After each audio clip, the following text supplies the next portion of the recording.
Hi there! Welcome to Pallet University and part 3 of our PaleoPokes mini-series focusing on fossil Pokemon from a paleontologist perspective. Today we're going to be talking about Arctozolt, and if you missed part 1, the introduction, or part 2 where I talk about Dracovish, make sure to check both of those out. The link to the playlist will be in the description down below. And if you are one of the roughly 50% of my viewers who are not subscribed, feel free to click that subscribe button. I'm really trying to get to 100 subscribers by about March, and with your help, we can definitely do that. So, Arctozolt. I decided to go with Arctozolt second in this list out of the 4 new fossils, because it's sort of the opposite of Dracovish. It has the opposite 2 parts that Dracovish has. Dracovish has the fossilized fish combined with the fossilized drake, whereas Arctozolt has the fossilized bird and the fossilized dino. Being one of the 4 new fossil Pokemon of Generation 8, Arctozolt, like the others, is this weird chimera of a creature. Arctozolt is an electric ice type, which is incredible offensively. It's a combination commonly referred to as Bolt Beam in the competitive scene, which is a reference to Thunderbolt and Ice Beam. Those 2 types together represent some of the best coverage possible in Pokemon when you consider what other Pokemon are around. Because only 4 Pokemon in the Sword and Shield metagame resist that combination, and that's Thick Fat Mamoswine, which if you're playing VGC, a lot of times they're not running Thick Fat, they're running Oblivious because it blocks Intimidate now. So Ice type will be neutral to them, so that's only like a partially resisted move. The other 3 are Volt Absorb Lantern, Rotom Freeze, and Arctozolt itself. Plus, like all fossil Pokemon from Generation 8, it gets access to one of the 2 signature moves, but because Arctozolt has the fossilized bird top half, it gets access to the electric type one, which is Bolt Beak, which turns into a base 170 power move if the user moves before the target.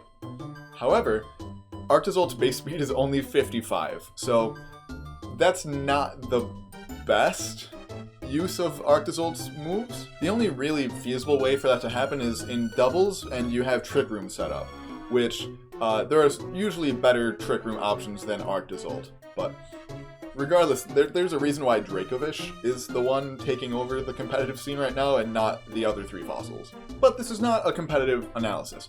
We're here to talk about the Pokemon itself, and boy, is it a weird one. Maybe not as weird as Dracovish or Arctovish, because man, there's just something really weird about that fish head. But still a weird one, The top half, like I mentioned, comes from the fossilized bird fossil. First, I would like to take a minute and point out how rare this fossil would be if it actually were a bird.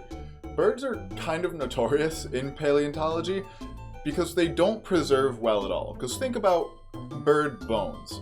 Bird bones are well known for how light and how filled with air, quote unquote, they are. And on top of that, they're also generally relatively small, which in general makes bones more fragile. However, I don't really think that this yellow bird-like upper half is really a bird.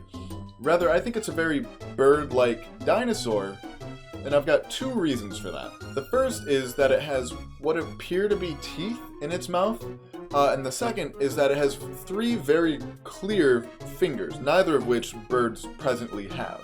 And while, yes, very early birds did have both teeth and fingers, they got rid of these very shortly after the full transition between dinosaur to bird. So, unless they happen to find that one super transitional fossil that is both technically a bird and still has fingers and teeth, which I think is extremely unlikely, I don't really think it's a bird. Interestingly though, there is a modern real life species of bird called the Hoatzin that still has some claws on its wings when it's a baby. As it gets older and learns to fly and grows its adult feathers and gets rid of its baby down feathers, the claws just kind of go away. It uses them to climb around in trees, and it's actually really, really fascinating, and no other bird has these, so I really wish that I knew more about this kind of bird, but I really don't. That's something I really want to look into more.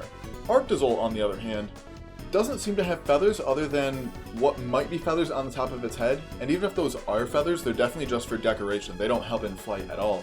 So I would think that the top half of Arctozolt isn't a bird, but it's very bird-like, something similar to like a Troodon or another dinosaur like that.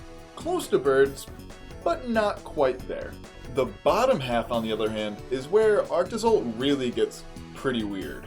Based on the keel that it has on its tail, as well as the general floppiness of its legs, I would bet that the bottom half is based off of something that is aquatic, most likely a mosasaur, but also could be a pliosaur or a plesiosaur as well.